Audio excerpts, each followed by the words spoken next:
عليكم ورحمة الله وبركاته.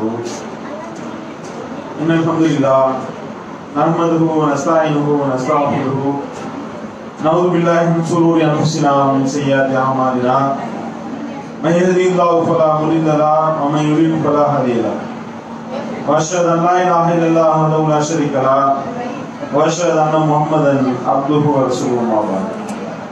எல்லாம் வல்ல அல்லாஹ் நல்லடியார்களே, சகோதர சகோதரிகளே, அல்லாஹ் நமக்கு வழங்கி இருக்கக்கூடிய இந்த இஸ்லாமிய மார்க்கத்தை அதனுடைய தூய்மையான வடிவத்தில் அறிந்து கொள்ள வேண்டும் என்ற பெயராவலோடு தமிழ்நாடு தௌஹீத் ஜமாத் புதூர் கிளை சார்பாக நடைபெறக்கூடிய இந்த சிறப்பு நல்லொழுக்க பயிற்சி முகாமில் நாம் எல்லாம் இங்கே ஒன்று கூடி இருக்கின்றோம். இலக்கை நோக்கி இளைஞனை வா என்ற ஒரு அஜெண்டாவை தமிழ்நாடு தௌஹீத் ஜமாத்தினுடைய மாநில தலைமையகம் அறிவித்திருக்கின்றது. தொடர்ந்து 50 நாட்கள் இந்த பிரச்சார களத்துல இதனுடைய ஒரு பகுதியாக இன்றைய தினம் இங்கே தமிழ்நாடு தௌஹீத் ஜமாத் புதூர் கிளை சார்பாக பெண்களுக்கு உண்டான ஒரு சிறப்பு நிகழ்ச்சியாக இந்த நிகழ்ச்சி ஏற்பாடு செய்யப்பட்டிருக்கின்றது. இந்த தருணத்துல சஹாபிய பெண்கள் செய்த தியாகங்களை குறித்தும், குறிப்பாக அழைப்பு பணியில மார்க்கத்தை மக்கள் மத்தியில் எடுத்து எம்புவதில் இந்த மார்க்கத்தை பின்பற்றி அதன் மூலமாக தங்களுடைய செயல்பாடுகளையே எப்படி அவர்கள் பிரச்சார களமாக ஆக்கினார்கள், இறை நம்பிக்கை கொண்ட அந்த பெண்கள் நமக்கு எப்படியெல்லாம் முன்னுதாரணமாக தேர்ந்திருக்கின்றார்கள், நம்ம எப்படி அவர்களை நம்முடைய அந்த வாழ்க்கையில அவர்களுடைய தியாகங்களை நாம எப்படி அதிலிருந்து படிப்பினை பெறுவது என்பது குறித்த ஒரு சில செய்திகளை இங்கே நாம தெரிந்து கொள்ள இருக்கின்றோம். நம்ம உரை நிகழ்த்தும் பொழுது நீங்க கவனமா கேட்டீங்கன்னா தான் அந்த உரை நிகழ்த்துறதுக்கு உண்டான பலன் கிடைக்கும். உங்களுக்கு மத்தியில் நீங்க பேசிக்கிட்டு இருந்தீங்க அப்படின்னா அது நம்ம எதற்காக இந்த நிகழ்ச்சி ஏற்பாடு செஞ்சிருக்கோமோ அந்த நிகழ்ச்சியினுடைய அந்த அடிப்படை என்ன ஆயிரும். அதனால உங்களுக்குள்ள பேசாம இங்க பயான நீங்கள் உற்று நோக்கினீங்கன்னா இது பயனுள்ளதாக இருக்கும். நீங்க உங்களுக்குள்ள பயான் பண்ணீங்கன்னு வைங்களேன், அப்புறம் நம்ம பயான் பண்றது என்னன்றது தெரியாது. அதனால நீங்க கரெக்டா அந்த பயான கேட்குறீங்களா இல்லையான்றது இடையில யாரும் பேசுனீங்கன்னா அவங்களுடைய கேள்வி கேட்க போறோம். சரியா? கரெக்டா கவனிச்சிருந்தீங்கன்னா பதில் சொல்லிடுவீங்க. சரி, ஓகே. இப்ப நம்ம இன்றைய தலைப்புக்குள்ள நம்ம நுழைவோம். சஹாபிய பெண்களும் இதற்கு முன்னால் வாழ்ந்த அந்த முன்மாதிரி பெண்களாக இருக்கக்கூடியவர்களும் எந்த அளவிற்கு இந்த மார்க்கத்திற்காக தியாகங்களை செய்தார்கள் அப்படின்றத நாம விளங்கிக் கொள்வதற்கு முன்பாக இந்த இஸ்லாமிய மார்க்கத்தை நாம் ஏற்றிருக்கின்றோம் என்று சொன்னால் பல தியாகங்களை செஞ்சுதான் நாம சொர்க்கத்தை அடைய முடியும். இந்த ஒரு அடிப்படையை நம்ம முதல்ல விளங்கிக் கொள்ள வேண்டும். இந்த அடிப்படையே பல பேர் விளங்குறது கிடையாது. ஏதாவது ஒரு சிறிய துன்பங்கள் தொல்லைகள் வந்துருச்சுன்னு வைங்களேன், அல்லாஹ் நமக்கே அந்த பிரச்சனையை கொடுக்கணும், நமக்கே அந்த துன்பத்தை கொடுக்கணும், நமக்கே அந்த தொல்லையை கொடுக்கணும் என்பது போல நம்மள பல பேர் கேள்வி எழுப்புகின்றோம். அல்லாஹ்வை பார்த்து கேள்வி கேட்கிறது, இறைவா எனக்கு தான் இந்த துன்பத்தை நீ கொடுக்கணுமா? என்னை விட்டா வேற ஆள் கிடைக்கலையா உனக்கு? நான் உன்னை தொழுதுட்டு இருந்தாதானே செஞ்சேன், உன்னை நோம்பு வச்சேன்ல, உன்னை வணங்கிட்டு தானே இருக்கேன், எனக்கே இந்த சோதனை என்பது போல நம்மள பல பேர் நினைக்கின்றோம். குறிப்பாக பெண்கள் இதுல ரொம்ப நினைப்பாங்க. ஏதாவது ஒரு சின்ன பிரச்சனை, வீட்டுல ஒரு பிரச்சனை நடந்துருச்சு, அல்லது வீட்டுல ஒரு ஆளுக்கு உடல்நிலை சரியில்லாம போச்சு, அல்லது ஏதேனும் ஒரு வகையில ஒரு தொல்லைகள் துன்பங்கள் ஏற்படுதுன்னு வைங்களேன், உடனே அவர்களுடைய பேச்சு என்ன மாதிரி இருக்கும் அப்படின்னா, அல்லாஹ் உனக்கு வேற ஆள் கிடைக்கலையா, நான் தான் கிடைச்சான், என்னையத்தான் நீ ஜோதிக்கணுமா என்பது போல நம்மள பல பேர் பேசிக் கொண்டிருக்கின்றோம். இத முதல்ல நம்மளுடைய மைண்ட் செட்டை முதல்ல மாற்ற வேண்டும். காரணம் என்ன அப்படின்னா, அல்லாஹ் தன்னுடைய திருமறையில சொல்லி காட்டுகின்றான், இதற்கு முன்பிருந்தவர்களுக்கு ஏற்பட்டது போல உங்களுக்கு தொல்லைகளும் துன்பங்களும் சோதனைகளும் ஏற்படாம நீங்கள் சொர்க்கத்தில் நுழைந்து விடலாம் என்று எண்ணிக்கொண்டிருக்கின்றீர்களா? அல்லாஹ் கேள்வி எழுப்புகின்றான். அம் ஹஸிபுத்தும் அன் ததுகுலுல் ஜன்னத வலம்மா யாத்திக்கும் உள்ளதீன ஹலவு மின் கப்லிக்கும் மஸலுல் லதீன ஹலவு மின் கப்லிக்கும் மஸ்ஸத்துஹுமுல் பஅஸாஉ வல்-ضراء வஸுல்ஸிலு ஹத்தா யகூல ரசூலு வல்லதீன ஆமனு மஅஹு மதா ரசூலுல்லாஹ் அலா இன்ன நஸ்ருல்லாஹி கரீம். அல்லாஹ் குர்ஆன்ல சொல்லி காட்டுகின்றான். அம் ஹஸிபுத்தும் அன் ததுகுலுல் ஜன்னத வலம்மா யஅதிகும் மஸலுல் லதீன ஸலவு மின் கப்லிக்கும். அல்லாஹ் கேள்விக்கிறான், உங்களுக்கு முன்பு இருந்தவர்களுக்கு ஏற்பட்டது போல தொல்லைகளும் துன்பங்களும் உங்களுக்கு ஏற்படாம நீங்க சொர்க்கத்துக்கு போயிடலாம்னு நினைத்துக் கொண்டிருக்கிறீர்களா? அல்லாஹ் கேள்வி கேட்கிறான். மஸ்ஸத்துஹுமுல் பஅஸாஉ வல்-ضراء வஸுல்ஸிலு அவர்களுக்கு துன்பங்களும் தொல்லைகளும் நோய்களும் சோதனைகளும் அவர்களுக்கு ஆட்டுவிக்கப்பட்டன. சுல்சிலு அவர்கள் ஆட்டுவிக்கப்பட்டார்கள். ஹத்தா யகூல ரசூலு வல்லதீன ஆமனு மஅஹு இறை நம்பிக்கை கொண்ட அந்த மக்களும் அல்லாஹ்வுடைய தூதரும் எந்த அளவிற்கு அவர்கள் ஆட்டுவிக்கப்பட்டார்கள் என்றால் மதா நஸ்ருல்லாஹ் அல்லாஹ்வுடைய உதவி எப்போது வரும் என்று கேட்கக்கூடிய அளவுக்கு அவர்கள் ஆட்டுவிக்கப்பட்டார்கள்.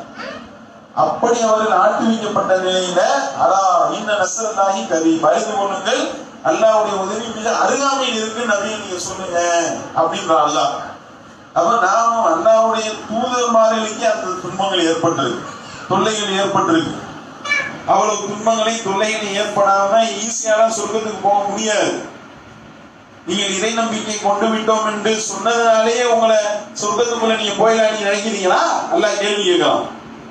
நான் இஸ்லாத்துல இருக்கேன், முஸ்லீமா இருக்கேன்னா உடனே அல்லாஹ் வந்து உங்களுக்கு சொர்க்கத்தை கொடுத்துருவானா? கிடையாது. உங்களை அல்லாஹ் சோதிப்பான். அல்லதி ஹலக்கல் மௌத்த வல் ஹயாத்த லியப்லுவக்கும் அய்யுக்கும் அஹ்சனு அமலா. அல்லாஹ் குர்ஆன்ல சொல்லி காட்டுகின்றார், உங்களுக்கு வாழ்வையும் மரணத்தையும் நான் ஏன் ஏற்படுத்தியிருக்கேன் தெரியுமா? உங்கள செயலில் அழகானவர் யார் என்பதை சோதிப்பதற்காகத்தான் அப்படின்றான். அப்ப நாம வந்து அல்லாஹ் ஒருத்தனை மட்டும் வணங்குறோமா, அவனுக்கு இணையற்பிக்காம இருக்கிறோமா, அல்லாஹ் சொன்ன அடிப்படையை மக்கள் மத்தியில நம்ம எடுத்து சொல்றோமா, நன்மை ஏவுறோமா, தீமையை தடுக்கிறோமா, இந்த கொள்கையில உறுதியா இருக்கிறோமா என்பதை சோதிக்காம நமக்கு சொர்க்கம் கிடைக்காது. இந்த ஒரு அடிப்படை நம்ம முதல்ல விளங்க வேண்டும். இந்த ஒரு அடிப்படை நம்ம விளங்கலன்னு வைங்க, நாம வந்து இந்த உலகத்துல அல்லாஹ் நமக்கு வைக்கக்கூடிய சோதனைகளை தோற்று விடும்.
நமக்கு முன்பிருந்தவர்களுக்கு ஏற்பட்டது போல தொல்லைகளும் துன்பங்களும் துயரங்களும் நமக்கு ஏற்படாம நம்ம ஈஸியா சொர்க்கத்துக்குள்ள நுழைந்து விட முடியாது. அல்லாஹ் பல மாதிரியாக நம்மளை சோதிப்பான். அந்த சோதனையெல்லாம் நம்ம மீறி அல்லாஹ்வுக்காக நான் பொறுமை காக்கின்றேன், அல்லாஹ் வைக்கக்கூடிய அந்த சோதனையில நான் பாஸ் ஆகுறேன் என்று நாம உறுதியா நின்னா தான் அல்லாஹ்வுடைய உதவி நமக்கு கிடைக்கும். நாம இந்த இம்மை வெற்றியை இம்மையில நம்ம சரியான முறையில் நடந்து மறுமை வெற்றியை நம்ம பெற முடியும். ஆனால் நம்ம என்ன நினைக்கின்றோம் அப்படின்னா, எந்த துன்பங்களும் துயரங்களும் நமக்கு வரக்கூடாது அப்படின்ற மாதிரி நம்ம நினைக்கணும். அப்படி நம்ம நினைக்க கூடாது. ஒரு மூமின் இறை நம்பிக்கையாளன் அவனுக்கு பல்வேறு விதமான துன்பங்களும் தொல்லைகளையும் அல்லாஹ் கொடுப்பான். காரணம் என்ன? நபிகள் நாயகம் ஸல்லல்லாஹு அலைஹி வஸல்லம் சொல்லி காட்டுறாங்க, இந்த உலக வாழ்க்கை இறை நம்பிக்கையாளர்களுக்கு சிறைச்சாலை, காஃபிர்களுக்கு இது சொர்க்கம் சொன்னாங்களா இல்லையா? இப்ப சிறைச்சாலையில நம்ம நினைச்சதெல்லாம் செய்ய முடியுமா? நம்மளை தூக்கி சிறையில போட்டு விட்டார்கள் என்று சொன்னால் நினைச்ச நேரத்தில் நினைச்ச சாப்பாடுலாம் சாப்பிட முடியாது, நினைச்ச மாதிரி ஜாலியா இருக்க முடியாது. நமக்கு இது ஒரு சிறைச்சாலை தான். அந்த உலகமே நமக்கு சிறைச்சாலை, இறை நம்பிக்கையாளர்களுக்கு சிறைச்சாலை என்று அல்லாஹ்வுடைய தூதர் சொல்லிவிட்டார்கள். காபிர்களுக்கு இது ஜன்னத், இது சொர்க்கம், நல்ல ஜாலியா இருப்பார்கள். மறுமையில் அல்லாஹ் பிடிப்பான். இப்ப இந்த ஒரு அடிப்படையை நம்ம விளங்கிக் கொள்ள வேண்டும். அப்ப நாம இது போன்ற தியாகங்களை செய்யாம நம்ம சொர்க்கம் கிடையாது நமக்கு. நபிகள் நாயகம் ஸல்லல்லாஹு அலைஹி வஸல்லம் இன்னும் ஒரு அழகிய உதாரணத்தை சொல்றாங்க பாருங்க. அதாவது நரகம் என்பது எதனால சூழப்பட்டிருக்கு தெரியுமா? மனோ இச்சைகளால் சூழப்பட்டிருக்கிறது. நரகத்தை சுத்தி வரும் மனோ இச்சை. அந்த மனோ இச்சை அடிப்படையிலே நம்ம போயிட்டே இருந்தோம் வைங்களேன், கடைசியில் எங்க போவோம்? நரகத்துக்குள்ள போயிடும். ஒரு வெறும் கதவா கூட்டி இருக்கு, வெறும் மனோ இச்சையா மூடி இருக்கு ஃபுல்லா. நம்ம ஒவ்வொரு மனோ இச்சை பிறகு நம்ம நடந்துகிட்டே இருக்கிறோம். தொழுக மாட்டோம், மனோ இச்சை. நோன்பு வைக்க மாட்டோம், மனோ இச்சை. அல்லாஹ்வுடைய தூதருக்கு கட்டுப்பட மாட்டோம், மனோ இச்சை. இப்படியே நம்ம மனசு நினைச்ச மாதிரிலாம் செய்யணும்ல, இதான் மனோ இச்சையை பின்பற்றுறது. இப்படி ஒவ்வொரு நிகழ்வையும் மனோ இச்சை பிரகாரமே நம்ம செஞ்சுக்கிட்டே போயிட்டே இருந்தோம்னா உள்ள நுழையும் போது கடைசியில் என்ன இருக்கும்? நரகம் தான் இருக்கும். ஆனால் அதே நேரத்தில் சொர்க்கம் என்பது துன்பங்களால் சூழப்பட்டிருக்கிறது. நபிகள் நாயகம் ஸல்லல்லாஹு அலைஹி வஸல்லம் சொல்றாங்க, ஃபுல்லா துன்பங்கள், நடுவில் சொர்க்கம். இப்போ ஒவ்வொரு துன்பங்களையும் தொல்லைகளையும் சோதனைகளையும் நம்ம அனுபவிச்சுக்கிட்டே போறோம். அனுபவிக்க அப்படியே நிறைய சொர்க்கத்தின் பக்கம் நெருங்கும். அனைத்து துன்பங்களையும் அனுபவிச்சு முடிச்சோம்னா என்ன கிடைக்கும் நமக்கு? சொர்க்கம். எவ்வளவு அழகா விளக்குறாங்க பாத்தீங்களா? இதுதான் ஒரு இறை நம்பிக்கையாளனுடைய வாழ்வு என்பதை நம்ம முதல்ல விளங்கிக் கொள்ள வேண்டும். ஏன்னா நம்மள சில பேர் இப்ப கொரோனாலாம் வந்துச்சுன்னு வைங்களேன், கொரோனா காலத்துல எவ்வளவு புலம்பல், எவ்வளவு பெரிய சோதனை. நமக்கு வியாபாரம் பண்ண முடியல, நம்முடைய உறவினர்கள், கணவன்மார்கள், நம்முடைய பிள்ளைங்க வேலைக்கு போக முடியல, சாப்பாட்டுக்கு கேள்விக்குறியாயிருச்சு, பெரிய சோதனை. அந்த சோதனையை நம்ம பொறுத்து கொள்வோமே ஆனால் நமக்கு சொர்க்கம் கிடைக்கும். பல எவ்வளவு வண்ணக்கும் விஷயம் மினல் ஹௌஃபி வல் ஜூஇ வ நக்ஸிமு மினல் அம்வாலி வல் அன்ஃபுஸி வ ஸமராத் வ பஷிரிஸ் ஸாபிரீன். அல்லாஹ் தன்னுடைய திருமறையில சொல்லி காட்டுகிறான், வல நபுலு வண்ணக்கும், உங்களை நாம் சோதிப்போம். எதை கொண்டுலாம் சோதிப்போம்? விஷயம் மினல் ஹௌஃபி வல் ஜூ, உங்களை பயத்தை போட்டு சோதிப்போம், உங்களுக்கு பசியை கொடுத்து சோதிப்போம். வ நக்ஸிமு மினல் அம்வாலி வல் அன்ஃபுஸி வ ஸமராத், இன்னும் குறைப்போம். எதெல்லாம் குறைப்போம்? உங்களுடைய உயிர்கள்ல குறைச்சு சோதிப்போம். உங்களுடைய உறவினர்கள் நிறைய ரொம்ப பாசம் வச்சிருப்போம், இறந்துருவாங்க, சோதிப்போம். உங்களுடைய பொருளாதாரத்தை குறைப்போம், அதை குறைச்சு உங்களை சோதிப்போம். உங்களுக்கு கிடைக்கக்கூடிய பலன்கள் இருக்கின்றதே, நிறைய லாபம் கிடைச்சிருக்கும், அதை குறைச்சு சோதிப்போம். பஷீரிஸ் ஸாபிரீன், பொறுமையாளர்களுக்கு நபியே நீங்க நற்செய்தி சொல்லுங்க. அல்லதீனம் இதா அஸாபத்துஹும் முஸீபா காலு இன்னா லில்லாஹி வ இன்னா இலைஹி ராஜிஊன். அத்தகைய அந்த பொறுமைசாலிகள் எப்படி சொல்லுவாங்க தெரியுமா? அல்லாஹ் குர்ஆன்ல சொல்லி காட்டுகின்றான், நாங்க அல்லாஹ்வுக்கே உரியவர்கள், அவன் பக்கமே நாங்கள் திரும்பக்கூடியவர்களாக இருக்கின்றோம் என்று அந்த பொறுமைசாலிகள் சொல்லுவாங்க.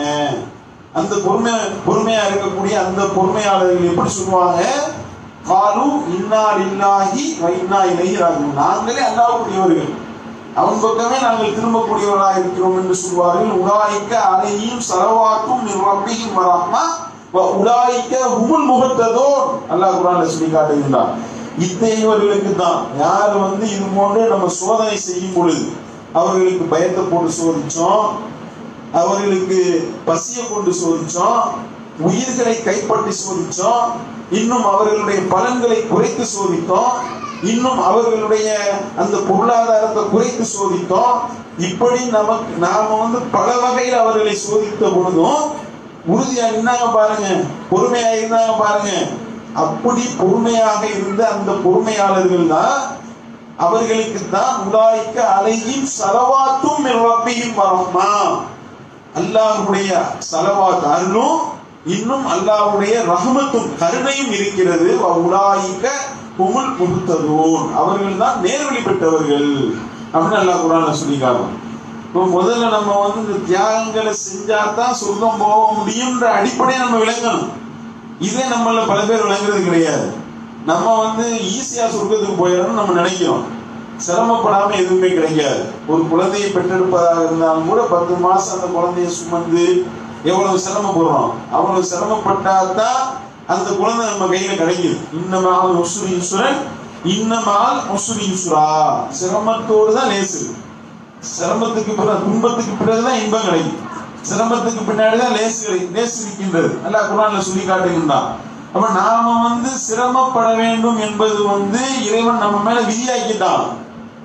அந்த சோதனைகள் அல்லாஹ் கொடுப்பான், கொடுத்தும் சோதிப்பான், எடுத்தும் சோதிப்பான். பொருளாதாரம் இருக்கிறது பெரிய அளவுக்கு நன்மை நினைச்சிடக்கூடாது யாரும். நமக்குலாம் தூர் சாப்பாடுலாம் நல்லா கிடைக்குது, நம்மள அல்ல எங்க சோதிக்கிறாங்க. அல்ல சாப்பாடு கொடுக்கறதே சோதனை, பொருளாதாரத்தை கொடுக்கறதே சோதனைன்றான். அந்த பொருளாதாரத்தை நம்ம அடுத்தவங்களுக்கு கொடுக்கிறோமா இல்லையான்னு சோதனை அது. அந்த பொருளாதாரத்தை நாம அல்லாஹ்வுடைய பாதையில செலவிடுறோமா இல்லையான்னு சோதனை. இப்படி நீங்கள் எடுத்துக்கொண்டீர்களேயானால் இது போன்ற சோதனைகளை நாம அனுபவிக்க வேண்டும். அனுபவிச்சாதான் நம்ம சொர்க்கம் போக முடியும் என்பதை நம்ம உள்ளத்துல ஆழமா பதிய வச்சுக்கிட்டோம் வைங்க. நம்ம என்ன விளங்கிக்கிறோம், இந்த சோதனைகள் நம்ம எதிர்கொள்ள வேண்டும். அல்லாஹ் சோதிப்பான். எந்த அளவுக்கு நபி நாயகம் சொல்றாங்க தெரியுமா? யாரு அல்லாஹ் அதிகமா நேசிக்கிறாங்களோ அவங்கள அல்லாஹ் அதிகமா சோதிப்பான் அப்படின்றாங்க. அப்ப சோதனை அதிகமா வந்தோடனே நம்மள என்ன நினைக்கிறோம் தெரியுமா? இறைவா என்ன என்னை போட்டு இப்படி சோதிக்கிற, நான் நல்லா தானே தொழுகிறேன், நல்லா தானே நோன்பு வச்சேன், என்னை ஏன் இந்த சோதனை சோதிக்கிற, நான் தான் உனக்கு கிடைச்சனா அப்படின்னு நம்ம நினைக்கிறோம். நம்ம அந்த மாதிரி அல்லாஹ் மேல உறுதியா நம்பிக்கை வச்சாதான் சோதிப்பான் அல்லாஹ். ஏன்? அப்பதான் அல்லாஹ் நம்ம மேல அதிகமா பாசம் வைப்பதனுடைய வெளிப்பாடுதான் இந்த சோதனை என்று நபி நாயகம் சொல்லி காட்டுறாங்க. அதனாலதான் அல்லாஹ்வுடைய தூதரிடத்துல கேட்கப்படுகின்றது, யார் ரசூலுல்லாஹ், இந்த உலகத்திலேயே அதிகமான அளவுக்கு சோதிக்கப்பட்டவர்கள் யாருன்னு கேட்கிறாங்க. நம்ம சோதனை வந்தா நம்ம நினைக்கிறோம் அல்லாஹ் நம்ம மேல கோபப்படுறான்னு நம்ம நினைக்கிறோம். உல்டாவா அல்லாஹ் நம்மளை நேசிக்கிறான், அது நமக்கு விளங்க மாட்டேங்குது. ரசூல் ஸல்லல்லாஹு அலைஹி வஸல்லம் இடத்துல கேட்கப்படுது, அளவுக்கு அதிகமான அளவு சோதிக்கப்பட்டவர்கள் யார் இந்த உலகத்துல என்று சஹாபாக்கள் கேட்கும்போது அல்லாஹ்வுடைய தூதர் சொல்றாங்க, திருமீதுல பதிவு செய்யப்பட்டிருக்கக்கூடிய ஆதாரபூர்வமான செய்தியை பார்க்கிறோம். யார் இந்த உலகத்திலே அதிகமா சோதிக்கப்பட்டது தெரியுமா? அல் அன்பியா, நபிமார்கள் தான். அல்லாஹ்வுடைய தூதர் நபிமார்கள் எவ்வளவு பெரிய கிரேட் நம்ம நினைப்போம். ஆனா அவங்கதான் இருக்கிறதுல அதிகமா சோதிக்கப்பட்டவங்க. அப்ப எவ்வளவு பெரிய சோதனை அவங்க அனுபவிச்சிருப்பாங்க. அல்லாஹ்வுடைய தூதர் அவர்கள் எவ்வளவு பெரிய சோதனை அனுபவிச்சாங்க. இப்ராஹிம் அலைஹிஸ்ஸலாம் அவர்கள் அனுபவிக்காத சோதனையா? இது புத்தலா இப்ராஹிம் ரப்புஹு பிகலிமாத்தின் ஃபஅத்தமஹுன்ன, அல்லாஹ் குர்ஆன்ல சொல்லி காட்டுகிறான். பல கட்டளைகளை கொண்டு அவர்களை நாம் சோதித்தோம். அந்த இப்ராஹிமை அனைத்திலும் வெற்றி பெற்றார், அனைத்தையும் பூர்த்தி செஞ்சார். எல்லா ஒரு சோதனையிலும் விடல, அனைத்து சோதனைகள்லையும் பெர்ஃபெக்ட்டா ஜெயிச்சாரு. இது கால லஹு ரப்புஹு அஸ்லிம் கால அஸ்லம்து லிரப்பில் ஆலமீன், அல்லாஹ் குர்ஆன்ல சொல்லி காட்டுறான். கட்டுப்படு நம்ம சொன்னோம், உடனே அகிலங்கள் அனைத்தின் ரப்பாய் அல்லாஹ் கட்டுப்பட்டேன்னு சொல்லிட்டார். மறுமேச்சு பேசுறது எவ்வளவு பெரிய சோதனை பாத்தீங்களா? அப்ப நாம என்ன நினைக்கிறோம், என்ன அல்லாஹ் நம்மளை ரொம்ப சோதிக்கிறானே, அல்லாஹ் நம்ம மேல கோபம்லாம் கிடையாது, நம்ம மேல பாசம், நம்மளை அதிகமா நேசிக்கிறான். அதனாலதான் ரசூலுல்லாஹ் சொல்றாங்க, அதிகமான சோதனைகளை அனுபவித்தது யார் என்று கேட்கும் போது அல் அன்பியா, நபிமார்கள் சொல்லிட்டு அல்லாஹ்வுடைய தூதர் அவர்கள் விளக்குறாங்க. ஒவ்வொருவரும் அவருடைய ஈமானுக்கு தகுந்த மாதிரி சோதிக்கப்படுவார். எந்த அளவுக்கு நமக்கு ஈமான் இருக்கு அதுக்கு தகுந்த மாதிரி தான் எல்லாம் நம்மளை சோதிப்பாங்க. ஒருவருடைய ஈமான் ரொம்ப வலுப்பெற்றதா இருக்குன்னு வைங்க, அதுக்கு தகுந்த மாதிரி அவர் சோதிக்கப்படுவார், சோதனை நிறைய கொடுப்பாங்க. ஒருத்தவருடைய ஈமானே நோஞ்சானா இருக்குன்னு வைங்க, அவரை போய் ரொம்ப சோதிக்கலாமா? இப்போ ஒரு ஆள் எலும்பு தோலுமா இருக்காரு, அவரே மொத்தத்துக்கே ஒரு 20 கிலோ வெயிட்டு தான் இருக்காரு, அவ்வளவு ஒல்லியா இருக்காருன்னு வைங்க, அவரை கூப்பிட்டு இந்த 200 கிலோ மூடையை தூக்குன்னு சொல்லுவோமா? சொல்ல மாட்டோம். ஏன் சொல்ல மாட்டோம்? நமக்கே தெரியும் இவரே ஆள் இவ்வளவு இப்படி இருக்காரு, இவரை கொண்டு போய் 200 கிலோ மூடையை தூக்க சொன்னா இவர் இப்படி தூக்குவாரு, நமக்கு விளங்குது. அப்ப நம்ம என்ன செய்வோம்? சரி நீங்க வேணாம், அவரை கூப்பிடுவோம், பயில்வான் மாதிரி விட்டு அவரை கூப்பிடுங்க சொல்லுவோம்ல. அப்ப நமக்கே இந்த அறிவு இருக்குன்னா அல்லாஹ் இருக்காரா? அப்ப நாம ஈமான்ல நம்ம உறுதியா இருந்தோம்னா அல்லாஹ் நிறைய சோதிப்பான் நம்மள. ரசூல் ஸல்லல்லாஹு அலைஹி வஸல்லம் அப்படி சொல்றாங்க, ஒருவனுடைய ஈமானுடைய முதுகெலும்பு உறுதியா இருந்துச்சுன்னு அதுக்கு தகுந்த மாதிரி அவர் சோதிக்கப்படுவார். ஒருவருடைய ஈமானே நோஞ்சானா இருக்கு, அவரை போய் சோதிச்சா அவர் என்ன செய்வாரு? அப்ப அல்லாஹ் போயிட்டு வரும். அதுக்கு தகுந்த எந்த அளவுக்கு அல்லாஹ் சோதனை கொடுக்குறானோ அதுக்கு தகுந்த மாதிரிதான் நமக்கு சொர்க்கத்தினுடைய தரஜா கிடைக்கும், கூடும். அதை நம்ம விளங்கிக்கொள்ள வேண்டும். அப்ப நம்மள இந்த ஒரு அடிப்படையை முதல்ல விளங்கிக்கிற வேண்டும். இந்த தியாகத்தை பத்தி நம்ம பேசுறதுக்கு முன்னாடி இந்த ஒரு அடிப்படையை சொல்லணும். இல்லைன்னு வைங்களேன், நம்ம என்ன நினைப்போம், நான் ஒரு அரை மணி நேரம் 1 மணி நேரம் பயான் பண்ணுவோம், அல்ல இந்த இறை நம்பிக்கை கொண்ட பெண்கள்லாம் எவ்வளவு தியாகம் பண்ணாங்க தெரியுமா அப்படின்னு நம்ம சொல்லுவோம். உடனே என்ன நினைப்பீங்க? அவங்க எல்லாம் பெரிய ஆளுங்க, அவங்க எல்லாம் தியாகம் பண்ணுவோம், நம்ம எல்லாம் நீங்க அப்படின்னு நினைச்சிருக்கீங்க. அதுக்காக தான் எவ்வளவு சொல்லிட்டு இருக்கேன். இது ஏன் அதை சொல்றோம் அப்படின்னா, நம்மள ஒவ்வொருவரும் இந்த சோதனையை அனுபவிக்க வேண்டும் என்று மார்க்கம் சொல்லுது. அந்த ஒரு அடிப்படையை நம்ம முதல்ல விளங்கிக் கொள்ள வேண்டும். நம்ம என்ன சொல்லுவோம், என்ன செய்வோம், அவங்களால முடியுங்க, நம்மளால முடியுமா அப்படின்னு சொல்லிட்டு போயிடும். ரசூல் ஸல்லல்லாஹு அலைஹி வஸல்லம் அப்படி நடந்தார்கள், அல்லாஹ்வுடைய தூதர்கள் இப்படி முன்மாதிரியாக இருந்தார்கள், அந்த சஹாபிய பெண்மணி அப்படி தியாகம் புரிந்தார்கள், இந்த இறைநம்பிக்கை கொண்ட இந்த சகோதரி இப்படி நடந்தாங்கன்னு நம்ம சொல்லுவோமா? அதெல்லாம் அவங்களுக்கு முடியும், நமக்கு அப்படி நினைச்சிடக்கூடாது. நம்மள ஒவ்வொருவரும் சோதிக்கப்படுவோம், அல்லாஹ் சோதிப்பான். சோதனைக்காகத்தான் இந்த உலகத்துல அல்லாஹ் நம்மளை உயிரோட இந்த உலகத்துல வாழ வைத்ததே அதுக்குத்தான் என்ற ஒரு அடிப்படையை நம்ம முதல்ல விளங்கிக் கொள்ள வேண்டும். இது முதல் விஷயம். எந்த சோதனை வந்தாலும் எதிர்கொள்ள தைரியமாக நம்ம துணிச்சலோட இருக்க வேண்டும். இதை நம்ம முதல்ல விளங்கிக் கொள்ள வேண்டும். இப்ப நம்ம விஷயத்துக்கு வருவோம். அதாவது ரசூல் ஸல்லல்லாஹு அலைஹி வஸல்லம் அவர்களால் வார்த்தெடுக்கப்பட்டவர்களும் இன்னும் இறை நம்பிக்கை கொண்ட அந்த ஈமான்ல உறுதியாக இருந்த அந்த நபிமார்களால் வார்த்தெடுக்கப்பட்டவர்கள் எவ்வளவு உறுதிமிக்க பெண்களாக இருந்தாங்க பார்க்கிறோம். அதாவது அல்லாஹ் தன்னுடைய திருமறையில சொல்லி காட்டுகின்றான், இன்ன ஸஃபா வல் மருவத மின் ஷஆயிரில்லாஹ். ஸஃபாவும் மர்வாவும் அல்லாஹ்வினுடைய சின்னங்களில் உள்ளது என்று அல்லாஹ் சொல்லி காட்டுகின்றான். குர்ஆன்ல அல்-பக்ரா என்ற அத்தியாயத்துல 2வது அத்தியாயத்துல 158வது வசனத்துல அல்லாஹ் இதை சொல்றான். ஸஃபாவும் மர்வாவும் என்னது? அல்லாஹ்வினுடைய சின்னங்களில் உண்டு, ஷாயிரில்லாஹ் அப்படின்னு அல்லாஹ் வார்த்தையை பயன்படுத்துறான். இந்த ஸஃபாவும் மர்வாவும் அல்லாஹ்வுடைய சின்னங்கள்னு அல்லாஹ் சொன்னதற்கு பின்னாடி ஒரு பெண்மணியினுடைய மிகப்பெரிய தியாகம் இருக்கின்றது. அந்த பெண்மணி யாருன்னு யாருக்காவது தெரியுமா? இப்ராஹிமுடைய மனைவி, இப்ராஹிம் நபியினுடைய மனைவி பேர் தெரியுமா? ஹாஜிரா. ஹாஜிரான்னு சொல்லுவாங்க, பரவாயில்ல கரெக்டா சொல்லிட்டாங்க. ஹாஜிரா கிடையாது, ஹாஜர் அலைஹிஸ்ஸலாம் அவர்கள். ஹாஜிரா ஹாஜிரா நம்ம சொல்றோம், ஹாஜிரா கிடையாது அவங்களுடைய பேரு, ஹாஜர் அலைஹிஸ்ஸலாம் அவர்கள். சரியா? இந்த ஹாஜர் அலைஹிஸ்ஸலாம் அவர்களுடைய தியாகத்தினுடைய வெளிப்பாடாக தான் அல்லாஹ் இந்த வசனத்தை இறங்கியிருக்கான். இன்ன ஸஃபா வல் மர்வத மின் ஷஆயிரில்லாஹ். ஸஃபாவும் மர்வாவும் அல்லாஹ்வுடைய சின்னங்களில் உள்ளது. அது சும்மா வெறும் மலை குண்டு தான். ஸஃபா மர்வான்றது என்னது? ஒரு சின்ன மலை குண்டு. அதை அல்லாஹ்வுடைய சின்னம் அல்லாஹ் ஏன் சொல்லணும்? சிந்திச்சு பார்த்தோம் அப்படின்னா ரசூல் ஸல்லல்லாஹு அலைஹி வஸல்லம் அவர்கள் இந்த பின்னணியை விளக்குறாங்க. புகாரில 3364வது செய்தியா இந்த செய்தி பதிவு செய்யப்பட்டிருக்கு. இந்த ஸஃபாவும் மர்வாவும் எப்படி அல்லாஹ்வுடைய சின்னமாச்சு அப்படின்னா, அல்லாஹ் இப்ராஹிம் அலைஹிஸ்ஸலாம் அவர்களுக்கு ஒரு கட்டளை போடுகின்றான். என்ன கட்டளை போடுறான்? இப்ராஹிம் அலைஹிஸ்ஸலாம் அவர்களுடைய மகன் இஸ்மாயில் அலைஹிஸ்ஸலாம் அவர்கள் பால்குடி பருவத்தில் இருக்கக்கூடிய ஒரு குழந்தையா இருக்காங்க, கை குழந்தை. அப்பதான் குழந்தை பிறந்து பால்குடி பருவத்தில் இருக்கக்கூடிய ஒரு குழந்தை. இஸ்மாயில் அலைஹிஸ்ஸலாம் அவர்களை இப்ராஹிம் அலைஹிஸ்ஸலாம் எப்ப பெற்றெடுத்தாங்க? அல்லாஹ் எப்ப கொடுத்தான்? வயது போன காலத்துலதான் அல்லாஹ் அவங்களுக்கு கொடுத்தான். அவ்வளவு நாள் குழந்தையே இல்லாம இருந்தாங்க. அப்படி குழந்தையே இல்லாம சொல்லுவாங்கல்ல, தவம் இருந்து பெற்ற பிள்ளைன்னு, அந்த மாதிரி பல வருடங்கள் கழித்து எந்த அளவுக்குன்னா எனக்கு முதுமையில அந்த இஸ்மாயிலையும் இஸ்ஹாக்கையும் கொடுத்த அல்லாவுக்கே எல்லா போன் புரியுது. அப்படி எனக்கு கொடுத்தான் அல்லாஹ். எப்ப கொடுத்தான்? அல்ல கிபர், முதுமையான தருணத்துலதான் எனக்கு அந்த பிள்ளையை கொடுத்தான். இஸ்மாயிலையும் இஸ்ஹாக்கையும் கொடுத்த அல்லாவுக்கே எல்லா போனும் என்ற இப்ராஹிம் அலைஹிஸ்ஸலாம் அவர்கள் சொன்னார்கள். அல்லாஹ் குர்ஆன்ல சொல்லி காட்டுறான், இன்ன ரப்பி லஸமிஉ துஆ, என்னுடைய இறைவன் பிரார்த்தனையை செவியேற்கக்கூடியவனாக இருக்கின்றான். அதனால நான் அவன்கிட்ட கேட்டுக்கிட்டே இருந்தேன். வயதான காலத்துல எனக்கு என்னுடைய பிள்ளைகள் 2 பேரை கொடுத்தா என்று சொல்கின்றார். அப்ப எந்த அளவுக்கு வயசு போன காலத்துல இப்ராஹிம் அலைஹிஸ்ஸலாம் அவர்களுக்கு இந்த ஒரு அருளை அல்லாஹ் கொடுத்திருக்கின்றான். அந்த குழந்தை குறித்து மலக்குமார்கள் நற்செய்தி சொல்லும் போது கூட அவங்களுடைய மனைவி அதை ஏத்துக்கிற முடியல. நானே ஒரு மலடியா இருக்கிறேன், ஒரு கிளடியாக இருக்கிறேன், எனக்கு எப்படி புள்ள பிறக்கும் என்று சொல்லி அவங்க ரொம்ப அங்காளாச்சாங்களாம். அதையும் அல்லாஹ் குர்ஆன்ல சொல்லி காட்டுறான். அப்படித்தான் அல்லாஹ் உங்களுக்கு நற்செய்தி சொல்றான். அந்த மலக்குமார்கள் நற்சான்று சொன்னார்கள், நற்செய்தி சொன்னார் என்ற செய்தியை பார்க்கிறோம். இப்படி பெற்றெடுத்த பிள்ளையையும் அவங்களுடைய மனைவியையும் அல்லாஹ் என்ன செய்யறான்னா, இப்ராஹிமே நீ கொண்டு போய் இந்த கஅபத்துல்லா இப்ப இருக்குல்ல, கஅபத்துல்லா இப்போ அவ்வளவு ஒரு பெரிய அளவுக்கு மக்களுடைய கூட்டம் நடமாட்டம், இந்த நேரம் தொழுகை வணக்கம் இபாதத்துன்னு அப்படி ஒரு மிகப்பெரிய ஒரு ஆலயமாக திகழ்கின்றது.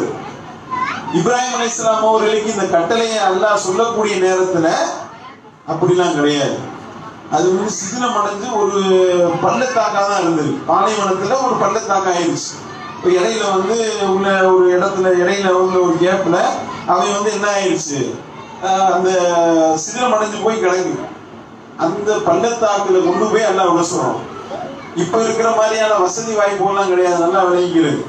அப்படிப்பட்ட அந்த நிலையில தான் கொண்டு போய் நீங்க உங்களுடைய அந்த பச்சிலம் பாலகனையும் உங்களுடைய மனைவியையும் கொண்டு போய் நீங்க என்ன செய்ய விட்டுட்டு வாங்க என்ன கட்டளை போட்டான். இப்ராஹிம் அலைஹிஸ்ஸலாம் அவர்கள் தன்னுடைய மனைவியையும் தன்னுடைய கை குழந்தை இந்த பால்குடி பருவத்தில் இருக்கக்கூடிய இஸ்மாயில் அலைஹிஸ்ஸலாம் அவர்களையும் கூட்டிட்டு போறான், தூக்கிட்டு போறான். கொஞ்சம் பேரிச்சம்பழம், ஒரு பையில கொஞ்சம் தண்ணி, இவ்வளவுதான் கூட கொண்டு போனது. வேற எதுவும் பெட்டி கட்டிட்டுலாம் போகல. கூட்டிட்டு போய் அந்த எந்த இடத்துல அல்லாஹ் சொன்னான், அந்த கஅபத்துல்லா இப்ப இருக்கக்கூடிய அந்த இடத்துல அவர்களை விட்டு விட்டு அப்படியே திரும்பி வர்றாங்க. கூட்டிட்டு வந்தாங்க, எதுக்குன்னு சொல்லல, விட்டுட்டு எனக்கு என்ன திரும்பி போறாங்க. யா இப்ராஹிம் கத்துறாங்க, யா இப்ராஹிம், இப்ராஹிமே இப்ராஹிமே என்று கூப்பிடுகின்றார்கள். ஐன ததுக, எங்க போறீங்க?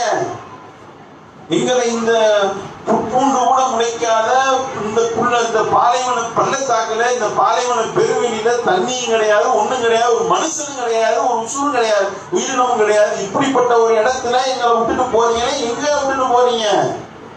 யார்கிட்ட விட்டுட்டு போறீங்க என்று சொல்லி கேட்கிறாங்க. திரும்பிய பாக்கல இப்ராஹிம் அலைஹிஸ்ஸலாம் போயிட்டே இருக்காங்க. அப்ப அவங்க விளங்கிடுச்சு, அல்லாஹ் தான் இந்த கட்டளையை உங்களுக்கு போட்டானா அப்படின்னு கேட்கிறாங்க. உடனே நபி இப்ராஹிம் அலைஹிஸ்ஸலாம் திரும்பி சொல்றாங்க, ஆமா அப்படின்னா. உடனே ஹாஜர் அலைஹிஸ்ஸலாம் சொல்றாங்க, பாருங்க அப்படின்னா நீங்க போங்க, அல்லாஹ் எங்களுக்கு போதுமானவன், அவன் எங்களை கைவிட மாட்டான். எப்படிப்பட்ட உறுதிப்பாடு பாத்தீங்களா, எப்படிப்பட்ட தியாகம் பாத்தீங்களா, எவ்வளவு பெரிய ஒரு ஈமானை உறுதி பாத்தீங்களா. கை குழந்தையை கையில வச்சிருக்காங்க, சுத்தி முத்தி ஆளு கிடையாது, பாலைவன பெருவெளி, ஒரு நிழல் இல்ல, ஒரு மரம் இல்ல, ஒதுங்கிறதுக்கு நிழல் தான். இன்னி அஸ்கன்து மின் துர்ரியத்தி பிவாதின் ஐரி ஸரா இந்த பைத்திகல் முஹர்ரம் லியுகீமுஸ் ஸலாத். இறைவா, உன்னுடைய இந்த கட்டளையை ஏற்று, உன்னுடைய இந்த கட்டளையை ஏற்று நான் என்ன செஞ்சிருக்கேன், என்னுடைய இந்த பிள்ளை குட்டிகளை உன்னுடைய கட்டளையை ஏற்று நீ சொன்ன ஒரே காரணத்துக்காக இந்த பாலைவன பெருவெளியில எவ்வித புட்பூண்டுகள் கூட இல்லாத, எந்த மனித இனமும் இல்லை, எந்த உசுரும் இல்லாத, இந்த ஒரு புட்பூண்டுகள் கூட இல்லாத இந்த பாலைவன பெருவெளியில இறைவா விட்டுட்டேன். எதுக்கு?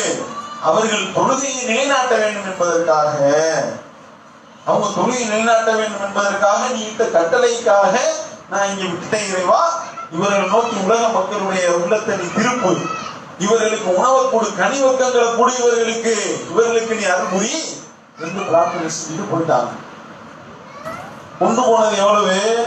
கொஞ்சோண்டு தண்ணி, கொஞ்சோண்டு பேரிச்சம்பழம், இவ்வளவுதான் இருக்கு.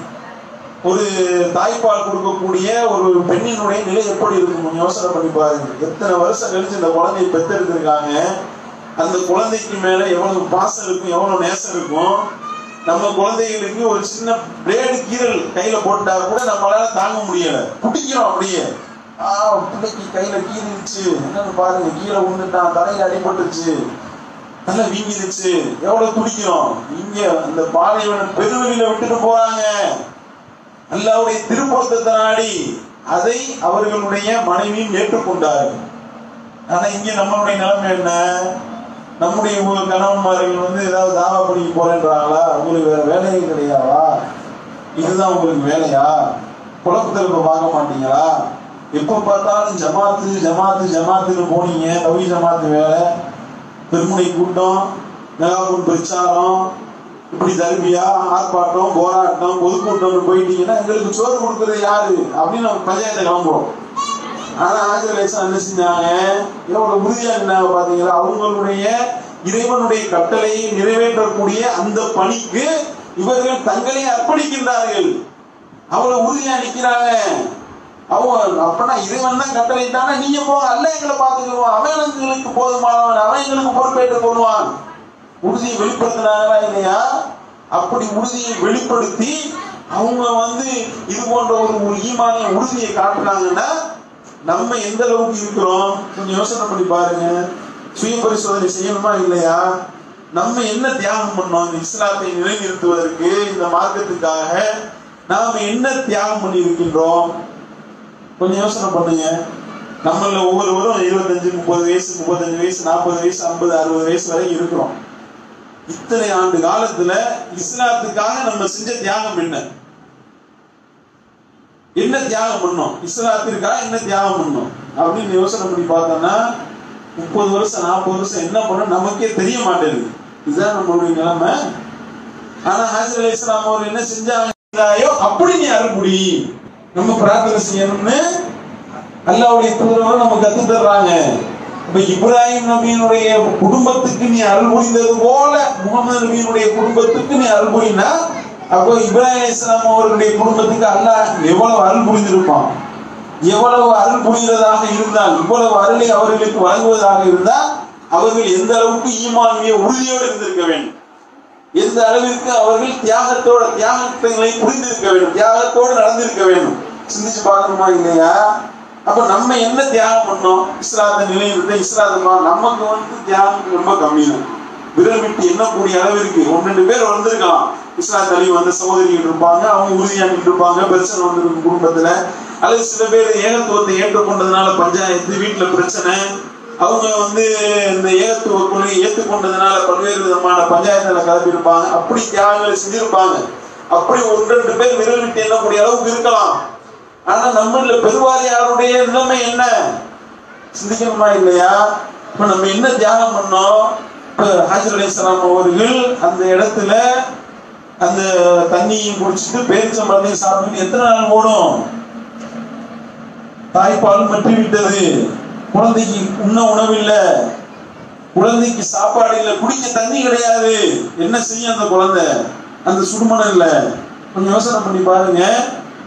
சொல்றாங்க அந்த குழந்தையாக இருந்த இஸ்மாயில் அலைஹிஸ்ஸலாம் அவர்கள் அவருக்கு துடிதுடித்து சக்கராத் ஹாலை அடைந்தார்கள். மௌத்தா போற ஸ்டேஜ் ஆயிடுச்சு. துடிக்குது, அந்த குழந்தை துடிக்குது. அப்பதான் என்ன செஞ்சாங்க? யாராவது உதவிக்கு வரமாட்டார்களா என்று சொல்லி அந்த சஃபா என்ற அந்த மலைக்குண்டின் மேல போய் ஏறினாங்க. போய் ஏறி அந்த ஏன்னா கீழே நின்று பார்த்தா யாருன்னு இருக்காங்கன்னு தெரியாது. ஒரு உயரமான பகுதியில போய் தூரமா பார்த்தோம்னா கொஞ்சம் தூரமா யாராவது இருந்தாலும் தெரிய வாய்ப்பு இருக்குன்னு சொல்லி ஓடுறாங்க. சஃபா என்ற அந்த மலைக்குண்டின் மேல ஏறி நிக்கிறாங்க, பாக்குறாங்க யாரையும் காணாங்க. மறுபடியும் மருவாக்கு ஓடுறாங்க. மருவா என்ற அந்த மலைக்குண்டின் மேல ஏறி நின்று பாக்குறாங்க, யாரையும் காணாங்க. திருப்பி சஃபா, திருப்பி மருவா, திருப்பி சஃபா, திருப்பி 7 தடவை ஓடுறாங்க. 7 தடவை ஓடி முடித்த பிறகுதான் அந்த இடத்துல ஜிப்ரீல் அலைஹிஸ்ஸலாம் அவர்கள் தோன்றுகின்றார்கள். அல்லாஹ் அனுப்புறான். ஜிப்ரீல் அலைஹிஸ்ஸலாம் அவர்களை அனுப்பி அந்த பகுதியில தங்களுடைய ரெக்கையாலேயோ அல்லது காலாலேயோ குதிகாலாலேயோ அந்த கிணறு தோன்றாங்க. அதுதான் ஜம்சம் என்ற நீரூற்று. ஆயாத்தும் பையினாத்தும் ஃபீஹி ஆயாத்தும் பையினாத் அல்லாஹ் சொல்லி காட்டுறானே, அதிலே அல்லாஹ்வுடைய சான்றுகள் அங்கே இருக்கின்றது என்று அல்லாஹ் சொல்றானே. ஜம்சம் என்ற அந்த நீரூற்று உலக அதிசயமாக இன்றளவு இருக்கா இல்லையா? அன்றைக்கு தோண்டப்பட்ட அந்த நீரூற்று இதுவரைக்கும் வந்தல, தண்ணி வந்துகிட்டே இருக்கு. ஹஜ் செய்வதற்கு 25 லட்சம் பேர் 4 கோடி பேர் போறாங்க. ஹஜ்ஜுடைய நேரத்துல 4 கோடி பேரும் குடிக்கிறதுக்கு தண்ணி கொடுக்குது. அந்த 4 கோடி பேர் 25 லட்சம் பேரும் 5 லிட்டர் 10 லிட்டர்னு தூக்கிட்டு வர்றோம். நமக்கும் தண்ணி கிடைக்குது. அது போக தண்ணி இருக்குது பாலைவன பெருவெளியில. இங்க நமக்கு ஒரு மாசம் மழை பெய்யணும்னா இங்க தண்ணி லாரிக்கு சண்டை, தண்ணி பிடிக்கிறதுல பஞ்சாயத்து, நல்ல தண்ணி வரமாட்டேங்குது, மோட்டரை போட்டு தண்ணியை உருவு, மோட்டர் ரைடு வர்றாங்கன்னா அது வேற பஞ்சாயத்து. எவ்வளவு பஞ்சாயத்து ஓடுது. தண்ணி ஒரு நல்ல தண்ணின்றது இவன் அது அவ்வளவு லிட்டர் கணக்கில் மழை பெய்யுது, லட்சக்கணக்கான லிட்டர்கள் தேங்குது, அது விநியோகம் பண்றதுலயே நமக்கு முடியலையா இங்க பஞ்சாயத்து. ஆனா அங்கே என்ன, என்னைக்கா ஒரு நாள் இந்த கிணறு தோண்டப்பட்டதுல இருந்து இன்றைய நாள் வரைக்கும் என்னைக்கா ஒரு நாள் ஜம்சம் கிணறு வெத்திருச்சுங்க சொல்ல முடிஞ்சுச்சா? ஒண்ணு காட்ட முடியுமா? இல்ல. அப்ப இத்தனை லட்சக்கணக்கான மக்களுக்கும் போர் போட்டு உறிஞ்சிக்கிட்டே இருக்காங்க, வந்துகிட்டே இருக்கு பரக்கத்தா. அல்லாஹ் சொல்லி காட்டுகின்றானே. எப்படிப்பட்ட ஒரு அல்லாஹ்வுடைய உதவி பாத்தீங்களா? இது எதுக்கு? அல்லாஹ்வுக்காக நாம தியாகம் செய்ய வேண்டும் என்ற அந்த உறுதிப்பாடோடு அவர்கள் இருந்ததனுடைய வெளிப்பாடு. அல்லாஹ் இப்படிப்பட்ட ஒரு அற்புதத்தை நிகழ்த்தினான். மலக்குமாரர்களுடைய தலைவரை அனுப்புறான். ஜிப்ரீல் அலைஹிஸ்ஸலாம் அவர்கள் இறங்கி அந்த ஜம்சம் என்ற அந்த நீரூற்றை தோன்றாங்க. இப்படிப்பட்ட ஒரு உறுதிப்பாடு பாருங்க, அவங்களுடைய உறுதிக்கு கிடைத்த வெற்றி. அதனாலதான் அல்லாஹ் சொல்லி காட்டுகின்றான், இன்ன ஸஃபா வல் மர்வத மின் ஷஆயிரில்லாஹ். ஸஃபாவும் மர்வாவும் அல்லாஹ்வுடைய சின்னங்களில் உள்ளது. அதனால என்ன செய்ய, பலா ஜுனாஹ அலை ஐ யத்தவஃப பிஹிமா அவன் தத்தவ ஹைரன் என்று சொல்லி அல்லாஹ் அதை நீங்க சுட்டுங்க. அப்படி நீங்க சுட்டுவது உங்கள் மீது குற்றம் இல்லை, நீங்க சை செய்யுங்க என்றெல்லாம் கட்டளை போடுகின்றான். காரணம் என்ன? இப்போ நம்ம ஏசில போயிட்டு இருக்கிறோம். சை செய்யறதுன்னு வைங்களேன், சஃபால இருந்து மருவா, மருவால இருந்து சஃபா 7 தடவை தொங்கோட்டம் போறோம்ல, எல்லாம் டைல்ஸ் ஃபுல்லா, சஃபாவுக்கும் மருவாவுக்கும் மத்தியில ஃபுல் ஏசி வேற. அதுல நமக்கு இப்ப சிரமமா இருக்கு போறது, ரொம்ப ஏசி ஓவரா இருக்குது, கூலிங்கு கொஞ்சம் கூலிங்க குறைச்சா நல்லா இருக்குது அப்படி நம்ம சொல்லிக்கிட்டு நம்ம தொங்கோட்டம் ஓடிக்கிட்டு இருக்கிறோம். அவங்க என்ன தியாகம் பண்ணி ஓடுனாங்க. அப்ப எதற்காக எல்லாம் நம்மளை சகி செய்ய சொல்றான்? உங்களால நம்ம சகி செய்யணுமே. ஏன்? அவங்களுடைய அந்த தியாகத்தை நினைவுறுவதற்காகத்தான். என் பிள்ளைய இந்த மாதிரி பாலைவன பெருவில போட சொல்லி அல்லாஹ் சொன்னாலும் நான் போட்டு ஓடுவேன் என்று சொல்லி அந்த உறுதிப்பாடு நமக்கு வர வேண்டும். அந்த உறுதி நமக்கு வர வேண்டும் என்பதற்காகத்தான் அந்த சை நீங்கள் ஓடுங்க.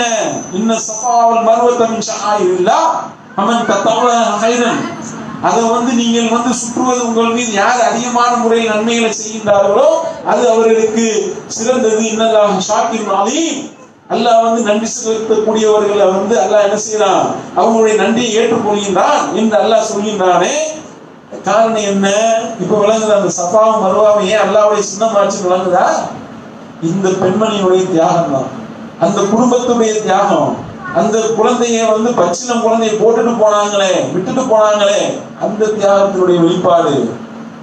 இது இவங்களுக்கு மட்டும் இல்லை, நம்மளும் இப்படி உறுதியாக இருந்தா அல்லாஹ் நமக்கும் உதவி செய்வோம். மலக்குமார்களை கொண்டு உதவி செய்வான் அல்லாஹ் சொல்லி காட்டுகின்றான்.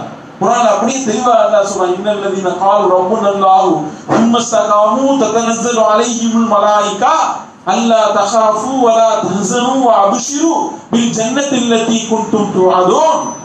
அல்லாஹ் சொல்லி காட்டுகிறான், யார் தங்களுடைய ரப்பு அல்லாஹ் தான் என்று சொல்லி அதுல உறுதியாக நிற்கின்றார்களோ அவர்களை நோக்கி மலக்குமார்கள் இறங்கி விடுவார்கள்.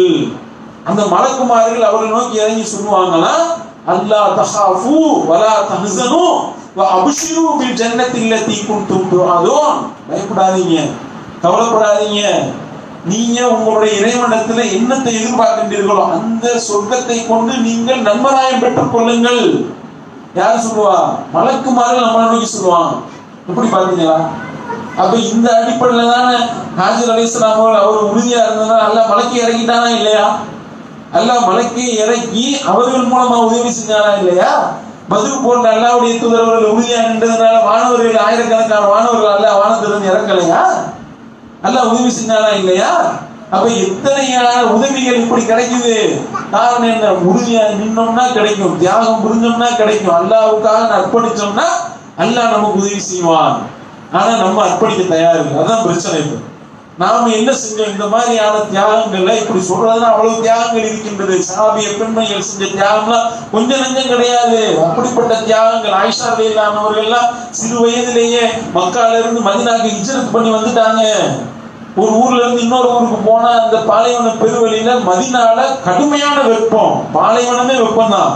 அதுல மதீனால இருக்கக்கூடிய வெப்பம் இருக்கிறது. சுப்ஹானல்லாஹ், நம்ம எல்லாம் போய் கொஞ்ச நேரம் நிக்க முடியாது அந்த வெப்பத்துல. அப்படி அடிக்கும் வெப்பம். மக்காவை விட பல மடங்கு வெப்பம் இருக்கும். மக்கால 45 டிகிரி அடிச்சுன்னா மதீனால 55 டிகிரி அடிக்கும். அங்கெல்லாம் அந்த வெயில்ல நடந்து போறதே சிரமம். அப்படிப்பட்ட ஊர்ல போய் இருக்கிறாங்க, முடியல அவங்களால. 1 மாத காலம் காய்ச்சல்ல அவதிப்பட்டார்கள்.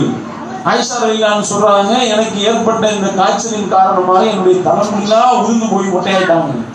யோசனை பண்ணி பாருங்க, எவ்வளவு பெரிய தியாகம் பாத்தீங்களா? நம்ம என்ன செய்வோம்? நமக்கு முடிவு வரும். கண்ட சாம்பை போட்டு நமக்கு முடிவு விட ஆரம்பிச்சிருக்கு. இப்படி நம்ம சொல்லிக்கிட்டு இருப்போம். ஆனால் அவர்கள் அல்லாஹ்வுடைய பாதையில் ஹிஜ்ரத் செஞ்சதுனால ஏற்பட்ட துன்பம் துயரம் கொஞ்சம் நெஞ்சம் கிடையாது. அதே மாதிரி போருக்கு தன்னுடைய மகனையும் மனைவியும் அழைத்துட்டு செஞ்சிருக்காங்க அல்லாஹ்வுடைய தூதரவர்கள்.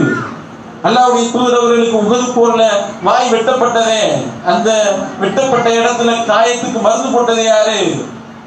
ரசூல் ஸல்லல்லாஹு அலைஹி வஸல்லம் அவருடைய மகள் ஃபாத்திமா ரலியல்லாஹு அன்ஹா மருந்து போட்டாங்க. என்ன மருந்து போட்டாங்க தெரியுமா? அப்ப என்ன இந்த மாதிரி ஊசி போடுறது இந்த மாதிரியா இருந்துச்சு? இல்ல, அந்த மக்களுக்கு தெரிஞ்ச விளக்கம். அந்த பேரிச்சம்பழ பாய் ஓலையை எரிச்சு அந்த சாம்பலை அள்ளி வாப்பாவுடைய வாயில கட்டி விட்டாங்க. ரத்தத்தை நிப்பாட்டணும். எப்படியாவது ரத்தம் அதிகமா போனா உயிர் போயிடும். எப்படியாவது நிப்பாட்டி ஆகணும். கொஞ்சம் யோசனை பண்ணி பாருங்க. பெத்த பிள்ளைங்களை போருக்கு கூட்டிட்டு போயிருக்காங்க. நம்ம ரோட்ல வண்டியை ஒரு டிராபிக்கான ஏரியால எதையா வாங்க விட மாட்டோம். பார்த்து போப்பா, ரோடு மாதிரி எதையாவது கடைக்கு போக வேண்டியது போகாது சொல்லுவோம் நம்ம. ஏன்? என்னத்தையாவது வண்டிக்காரன் அடிச்சுட்டாங்க, என்ன செய்யறது? அதெல்லாம் நீங்க போவேன், நம்மளே போய் வாங்குவோம். சொல்றோமா இல்லையா? தான் பிள்ளைய போருக்கு எதிரிகள் கரணம் தப்பினால் மரணம். அம்பு விடுறவன் அல்லாஹ்வுடைய தூதர் விடுறதுல இந்த பெண்கள் மேல விட்டாங்க, முடிஞ்சு போச்சு. அவன்கிட்ட போய் கேள்வி கேட்க முடியுமா? அப்படிப்பட்ட இடத்துக்கு கூட்டிட்டு போனாங்க. நம்ம என்ன பண்ணோம்? நம்ம என்ன தியாகம் பண்ணியிருக்கிறோம்? கொஞ்சம் யோசனை பண்ணி பாருங்க. மார்க்கத்தை நிலைநிறுத்துவதற்கு நம்ம அளவுல நம்ம செய்ய வேண்டிய அந்த காரியங்களை கூட நம்ம சரியா செய்யறது இல்லை. தொழுகையில, மற்ற இபாதத்துகளை பேணுறதுல, மார்க்கத்தை எடுத்து சொல்ல வேண்டியதுல, தாவா பணி செய்வதில் நம்ம என்ன செஞ்சோம்? என்ன தியாகம் பண்ணியிருக்கின்றோம்? நாமளே சுய பரிசோதனை செய்யணுமா இல்லையா? நாம மார்க்கத்தை மக்கள் மத்தியில் எடுத்து எம்புவதற்கு என்ன முயற்சி எடுத்தோம்? என்ன முஸ்லீம் எடுத்திருக்கின்றோம்? எத்தனை பேருக்கு இந்த ஏகத்துவத்தை சொல்லி இருக்கிறோம்? எத்தனை பேர்கிட்ட இந்த மார்க்கத்தை சரியான முறையில கொண்டு போய் சேர்த்து இருக்கிறோம்? சொல்ல மாட்டோம். ஏன்? தெரிஞ்ச ஆட்களா இருக்காங்க, முகத்தாச்சனை. ஒரு வரதட்சணை கல்யாணத்துக்கு கூப்பிடுவாங்க, அவங்கள்ட்ட போய் வரதட்சணை வாங்க கூட சொல்ல மாட்டோம். ஏன்? சொன்னா என்ன நினைச்சிருவாங்க, என்ன பண்றது? அதனால நம்ம சும்மா போய் பிரியாணி சாப்பிட்டோமா இப்படிலாம் ஒரு ஏற்பட்ட விட்டுட்டு நம்ம அவங்களுக்காக துவாச்சு நம்ம என்ன வரதட்சணை வாங்க கிடையாது, எப்படிங்க போறீங்க? அல்லாஹ்வுடைய தூதருக்கு மாற்றம் இல்லையா?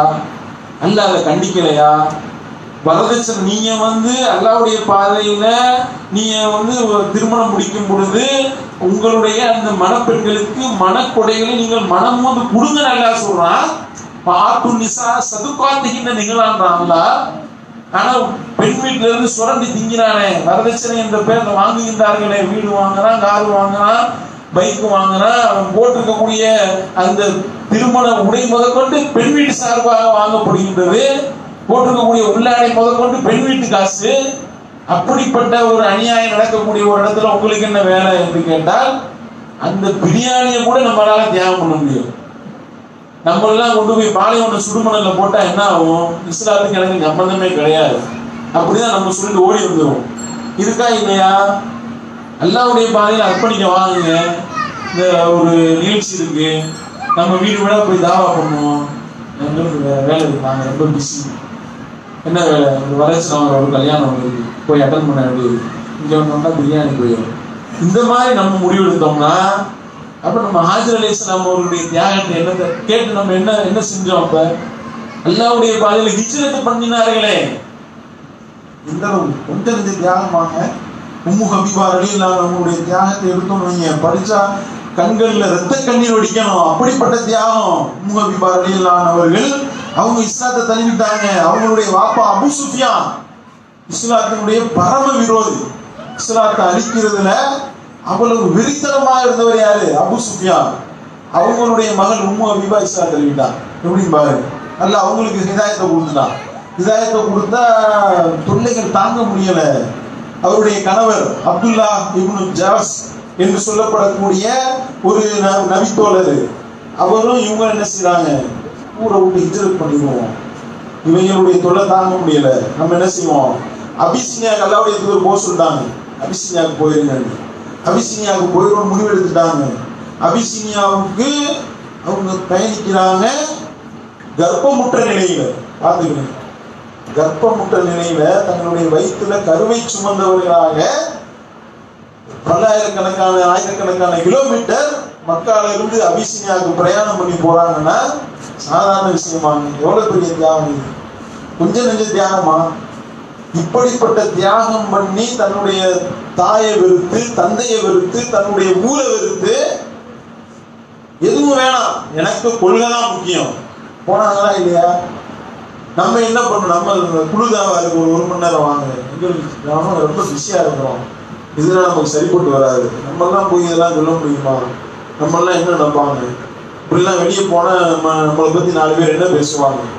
இங்க இருந்த பாலைவன பெருவெளியில சுடுமணல்ல 1000 மைல் பிரயாணம் செஞ்சு போறேன்னா சாதாரண விஷயமா? கர்ப்பமுற்ற நிலையில கர்ப்பிணி பெண்களை இப்பயே நம்ம இந்த தார் ரோட்ல போறதே நமக்கு பிரயாணம் போகக்கூடாது, நீங்கள் கருவுருவாக இருக்கிறீர்கள், பிரயாணம் போக சொல்றோமா இல்லையா? அப்படிப்பட்ட நிலையில இக்கட்டான நிலையில போறாங்க. போனா கொஞ்ச நெஞ்ச துன்பம் கிடையாது. இங்க போனா அல்ல அதை விட மிகப்பெரிய சோதனை கொடுக்குறான். பெத்த தகப்பனை வெறுத்தாச்சு, தாயை வெறுத்தாச்சு, ஊரை வெறுத்தாச்சு, வாழ்ந்த இடத்தை வெறுத்தாச்சு, வெறுத்துட்டு போறாங்க. போய் அபிசினியாவுக்கு போனா இந்த அப்துல்லா பின் ஜஹஷ் இருக்காரு, அவருடைய கணவர், அவர் முர்ததா மாறிட்டாரு, கிறிஸ்தவ மதத்துக்கு போயிட்டாருங்க. புருஷன்காரன் கை விட்டுட்டான், உடனே புருஷனும் போயிட்டான். நம்ம அம்மா அப்பா தான் இங்க இருக்காங்க, நான் பேசாம நான் மறுபடியும் குஃப்ரை நோக்கியே போயிடுறேன், காபிரா போயிடுறேன்னு சொன்னாங்களா? கிடையாது. நான் உறுதியோட இருப்பேன், எனக்கு இஸ்லாம் தான் முக்கியம், இஸ்லாத்துக்காக தான் நான் இங்க வந்தேன், இஸ்லாம் தான் எனக்கு முக்கியம், எனக்கு படிச்ச ரப்பு தான் எனக்கு முக்கியம், என் புருஷனே போனாலும் பரவாயில்ல, நான் இந்த கொள்கையில உறுதியா நிற்பேன் என்று சொல்லிட்டாரா இல்லையா? கொஞ்சம் நெஞ்ச தியாகமா? போயிருக்கலாமா இல்லையாங்க? புருஷனும் போயிட்டான். எங்க அரசனை நம்பி புருஷனை கைவிட்டதுன்னு வாங்கல, அந்த மாதிரி இந்த தாய் தந்தையெல்லாம் விட்டுட்டு வந்தேன் புருஷனை நம்பி. இங்க பார்த்தா புருஷனும் முருததா போயிட்டான், அதனால தொலைட்டு நான் மொத்தத்துக்கு நான் ரிவர்ஸ் ஆறேன்னு போனாங்களா? கிடையாது. அவ்வளவு உறுதிப்பாடு. அந்த நிலையிலேயே கர்ப்பமுற்ற நிலையில குழந்தையும் பெற்றெடுக்கிறாங்க. அவ்வளவு சிரமம். 2 ஹிஜ்ரத் பண்ண கூலியை பெற்றவர்கள் அங்கிருந்து மறுபடியும் மதீனாவுக்கு வந்துட்டாங்க. அபிசீனியால மதீனாவுக்கு வர்றாங்க. 2 ஹிஜ்ரத்தை செய்த அந்த கூலியை பெறுகின்றார்கள். இவ்வளவு ஒரு உறுதிப்பாட்டுள்ள ஒரு பெண்மணியை அல்லாஹ்வுடைய தூதர் பார்த்துட்டு, இந்த பெண்மணியை நான் திருமணம் முடிக்கிறேன் என்று சொல்லி முடித்ததுனாலதான் அவர்கள் நம்முடைய அன்னையா மாறினாங்க, மூமின்களுடைய தாயார் என்று சொல்லக்கூடிய அளவிற்கு உம்மு ஹபீபா ரலியல்லாஹு அவர்களை அல்லாஹ்வுடைய தூதர் அவர்களை திருமணம் முடிச்சாங்கன்னா இந்த தியாகத்தை பார்க்கிறாங்க. இதுக்காகவே, இந்த தியாகத்துக்காகவே இவ்வளவு ஒரு உறுதிப்பாடா? ஆனா இப்ப இங்க என்ன நிலைமை?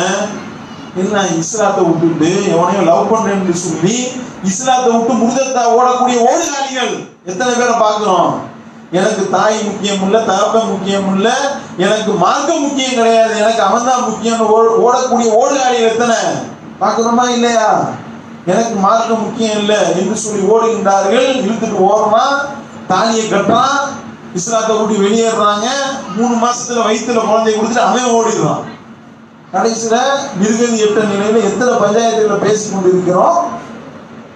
அப்ப எப்படிப்பட்ட நிலை? அவங்க உம்மு ஹபீபா ரலியல்லாஹுடைய தியாகம் சாதாரண தியாகமா? அந்த தியாகத்தோடு ஒப்பிட்டு நம்ம என்ன தியாகம் பண்ணோம்? கொஞ்சம் சிந்திக்கணுமா இல்லையா? நம்ம வந்து இஸ்லாத்துக்காக இது போன்ற ஒரு அற்பமான தியாகங்களோட நம்ம செய்யறது. நமக்கெல்லாம் ஜிஹாதுலாம் கிடையாது. பெண்களுக்கு வந்து ஜிஹாதுலாம் இல்லை. நீங்க போய் வால் எடுத்து அடுத்த ஆளை வெட்டணும்லாம் தேவை கிடையாது. இஸ்லாம் அப்படிலாம் சொல்லலை. ஹஜ்ஜு தான் உங்களுடைய ஜிஹாதுன்னு அல்லாஹ்வுடைய தூதர் அவர்கள் சொல்லிவிட்டார்கள். அப்ப நம்ம என்ன செய்யணும்? இஸ்லாமிய நல்லொழுக்கவியலை பேணி அல்லாஹ் ஒருத்தனை மட்டுமே வணங்கணும். அவன் சொன்ன கட்டளையை நிறைவேற்றணும். அல்லாஹ்வுடைய தூதருடைய வழிமுறையை நாம் பின்பற்றணும். இந்த உறுதிப்பாட்டோட நம்ம வாழ்ந்தாலும் நமக்கு சொர்க்கம் கன்ஃபார்ம் ஆயிரும். கணவனுக்கு கட்டுப்பட்டு நடந்து பிள்ளைகளை ஒழுங்கா வளர்த்து அவர்களுக்கு மார்க்கத்தை போதிச்சு கொடுத்து நமக்கு இயன்ற அளவுக்கு நம்மளுடைய உறவினர்கள், நம்முடைய அண்டை வீட்டார்கள், நம்முடைய அக்கம் பக்கத்தில் இருக்கக்கூடியவங்களுக்கு மார்க்கத்தை சொல்லிக்கிட்டு இருந்தோம்னாலே நமக்கு அல்லாஹ் சொர்க்கத்தை கொடுத்துருவான். நமக்கு அது கூட சிரமமா இருக்கு. நமக்கு இங்க சுபு தொழுகை இங்க கேள்விக்குறியா இருக்கு. நம்மளுடைய தியாகம் எப்படிப்பட்ட தியாகமா இருக்கு அப்படின்னா, இந்த ஊரை விட்டு, நாட்டை விட்டு, பெத்த தாயை விட்டு, தகப்பனை விட்டு, பொருளாதாரத்தை விட்டுட்டு எல்லாத்தையும் விட்டுட்டு வாங்கலாம் சொல்லல. தூக்கத்தை விட்டுட்டு காலையில 5 மணி எழுந்திரிச்சு சுபு தொழுங்க அப்படின்னாலே நமக்கு சிரமமா இருக்கு. அதுவே நமக்கு சிரமம். காரணம் என்ன?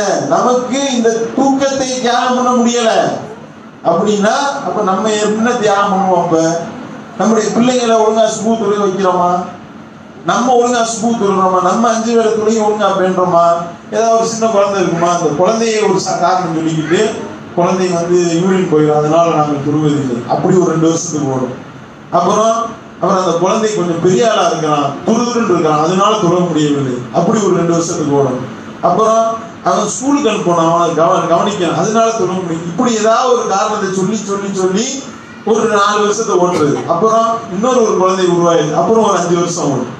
இப்படி வந்து நாம தொழுகாம இருக்கிறதுக்கு சில காரணங்கள், மார்க்க விஷயங்களை போதிக்காம இருக்கிறதுக்கு சில காரணங்கள், மார்க்கத்துக்கு முரணான அனைத்து விஷயங்களையும் போய் கலந்துக்கிறது. காது குத்து, மூக்கு குத்து, சுண்ணத்து கல்யாணம், அதுக்கு பேர் கல்யாணம் வச்சிருக்காங்க. சுண்ணத்து கல்யாணம், பூ புனித நீராட்டு விழா, தலைக்கு தண்ணி ஊத்துறது கூப்பிடுவாங்க. இது வரைக்கும் தலையில தண்ணி ஊத்துனதே கிடையாது பாருங்க. அதுக்கு வந்து நம்ம தலைக்கு தண்ணி ஊத்த வாங்கன்னு அதுக்கு ஒரு ஃபங்க்ஷன்.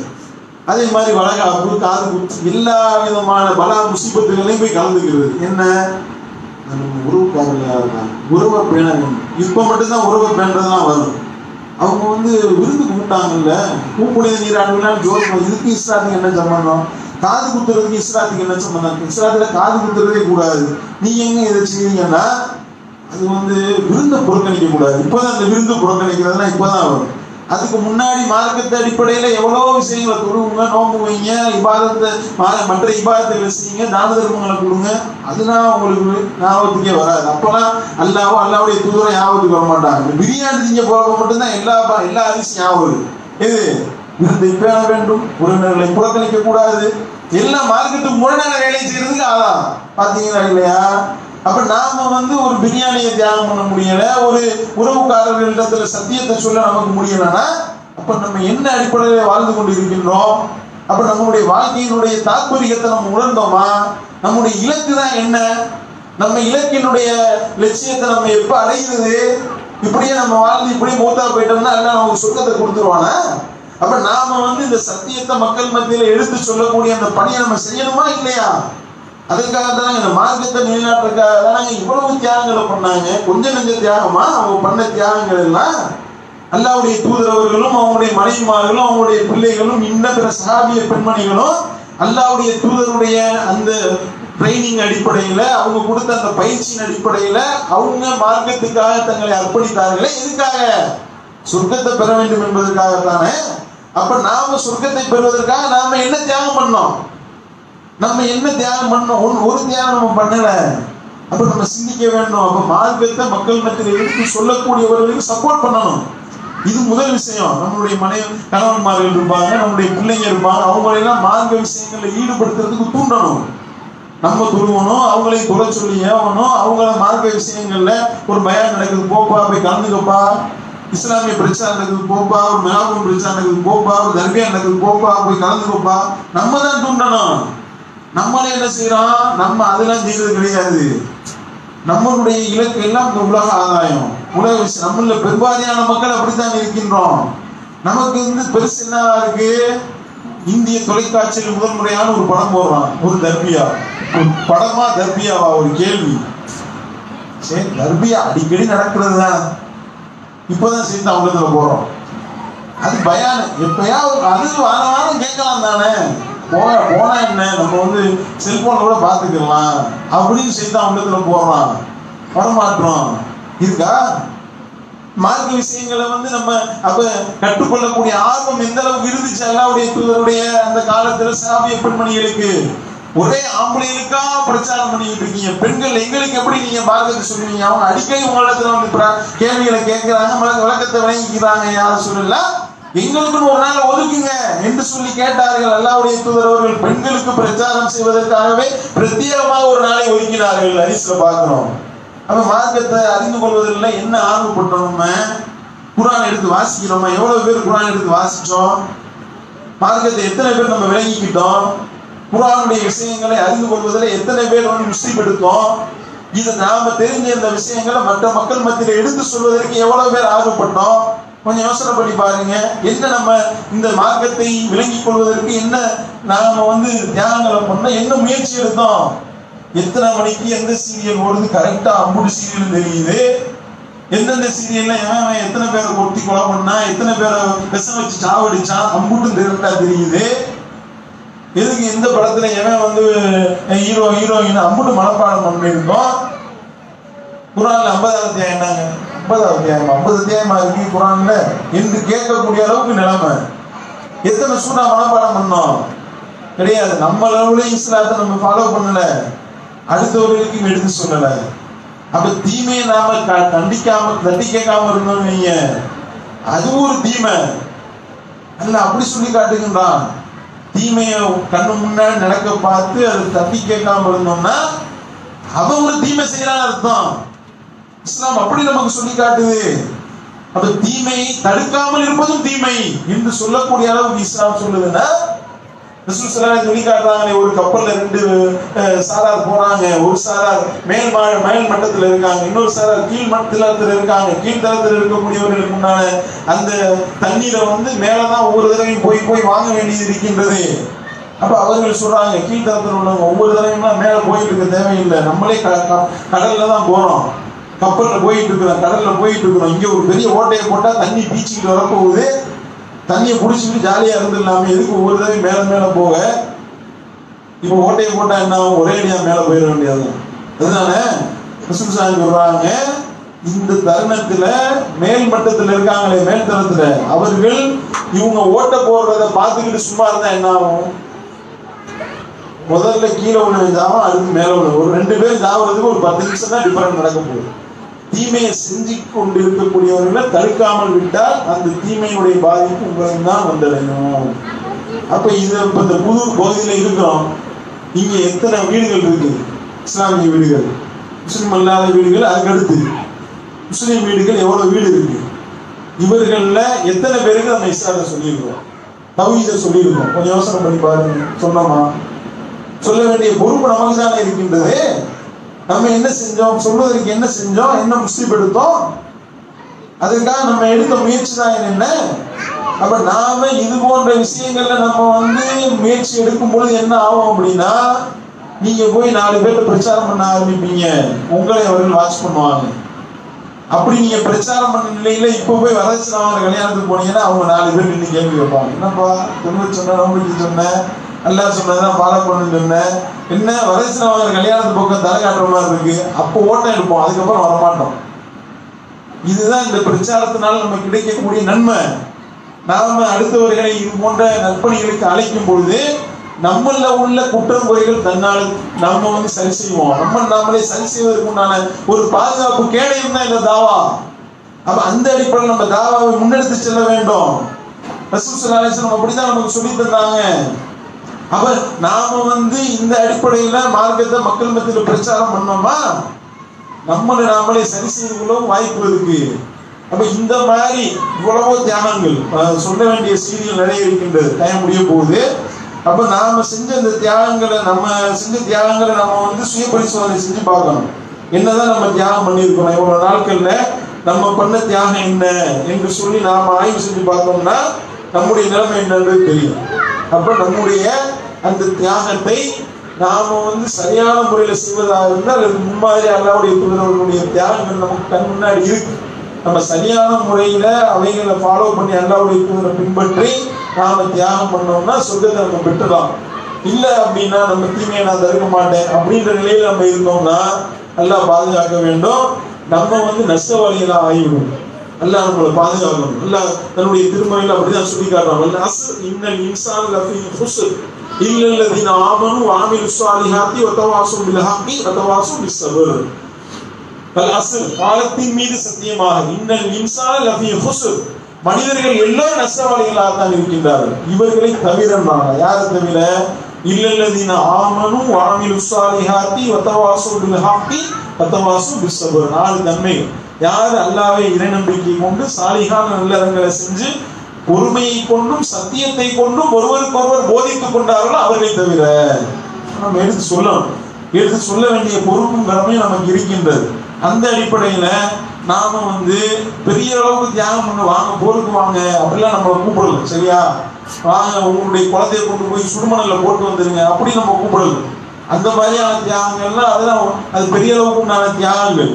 அந்த மாதிரியான தியாகங்களை செய்வதற்கு நம்ம தயாராக இருக்க வேண்டும். அது வேற விஷயம். ஆனா இப்ப நம்ம அழைக்கிறது நம்ம அளவுல நம்மளுடைய அந்த பொறுப்பை உணர்ந்து நம்ம தாவா பணிகளை வீரியப்படுத்த வேண்டும். அப்படி வீரியப்படுத்துறது இங்க தௌஹீத் ஜமாஅத்தினுடைய நம்முடைய புதூர் கிளை சார்பாகவும் பெண்கள் குழு தாவான்னு சொல்லி இது போன்ற நிகழ்ச்சி நடக்கும் பொழுது நோட்டீஸ் கொண்டு போய் கொடுக்குறாங்க வீடுகள்ல. அவங்க பிரச்சாரத்தின் பக்கம் அழைக்கிறாங்க, வாங்க குழு வாங்க, நீங்க வந்து அல்லாஹ்வுக்கு நேர் செய்யக்கூடிய வேலைகளை செய்யாதீங்க, நம்ம போய் பிரச்சாரம் பண்ணணும். அப்படி பிரச்சாரம் செய்வதற்கு இங்கே குழுதாவா செய்வதற்கு சில பெண்கள் தயாராக இருக்கிறாங்க, அவங்க போயிட்டு இருக்கிறாங்க. அப்ப நீங்க வந்து ஆர்வம் உள்ள சகோதரிகள் அவங்களிடத்துல உங்களுடைய பேரை கொடுத்து உங்களுடைய போன் நம்பரை கொடுத்து இந்த மாதிரி வாரத்துல ஒரு நாள் டெய்லிலாம் கிடையாது, வாரத்துல ஒரு நாள் மட்டும் ஒதுக்கி ஒரு நாள் 1 மணி நேரமோ 2 மணி நேரமோ நம்ம வந்து காலையில வீடு வீடா போய் இணையர் பிய்யக்கூடிய பொருள்களை கட்டி தொங்க விட்டுருப்பாங்க. சிரிப்பு வைக்கக்கூடிய தட்டு தகடு தாயத்து தேங்காய் எலுமிச்சம்பழம் கண்டதுல இதெல்லாம் தொங்கிட்டு இருக்கு. இதுக்கெல்லாம் பவர் இருக்குன்னு சொல்லி மக்கள் நம்பிக்கிட்டு இருந்தாங்க. அப்ப அவங்க இடத்துல போய் பிரச்சாரத்தை பண்ணி ஒரு வீட்டுல இருந்து ஒரு தட்டு தகடு தாயத்தை எடுத்தீங்கன்னு வைங்க, அவங்கள நரகத்திலிருந்து காப்பாத்தின நன்மை நமக்கு கிடைக்கும். பெரிய சவாப்பு, கொஞ்சம் நெஞ்ச சவாப்பு கிடையாது. உங்கள் மூலமாக ஒருவர் நேர்வழி பெற்றால் அதன் மூலமாக பெரிய ஒரு பரக்கத்து இருக்கு. அல்லாஹ்விடத்தில் பெரிய மகத்தான கூலி இருக்கின்றது. அப்ப இதெல்லாம் சொல்ல வேண்டிய பொறுப்பு நமக்கு தானே இருக்கு, நம்ம தானே இதை சொல்லணும். அப்ப அந்த அடிப்படையில நாம் என்ன செய்ய வேண்டும், இது போன்ற செய்திகளை வந்து நம்ம பிரச்சாரம் செய்வதற்கு இங்க குழுதாவா செய்யறாங்க பெண்கள். அப்படி நீங்க வந்து உங்களுடைய போன் நம்பர் அந்த பெண்கள் குழுதாவா யார் யார் போறாங்களோ அவங்களிடத்துல நீங்க வந்து நம்பரை கொடுத்து அங்கே உங்களுக்குள்ள ஒரு ஒருங்கிணைப்பை ஏற்படுத்தி கொண்டு இது போன்ற வாரத்துல அதிகமா 1 மணி நேரமோ அல்லது 2 மணி நேரம், அதிகபட்சம் 2 மணி நேரம் அதுக்குள்ள நம்ம வந்து இது போன்ற பிரச்சாரம் நம்ம செஞ்சோம்னா நம்ம அளவுலயே நம்ம சரியா நடப்போம். அடுத்தவர்களுக்கு எடுத்து சொன்ன அந்த மகத்தான கூலி நமக்கு கிடைக்கும். அப்படிப்பட்ட மகத்துவம் மிக்க கூலியை பெறக்கூடிய நன்மக்களாக வல்ல நம் அனைவரையும் மாற்ற வேண்டும் என்று கேட்ட நிலையில் சொல்லிட்டேன். வாய்தவான அஸ்ஸலாமு அலைக்கும் வரஹ்மத்துல்லாஹி வபரகாத்துஹு.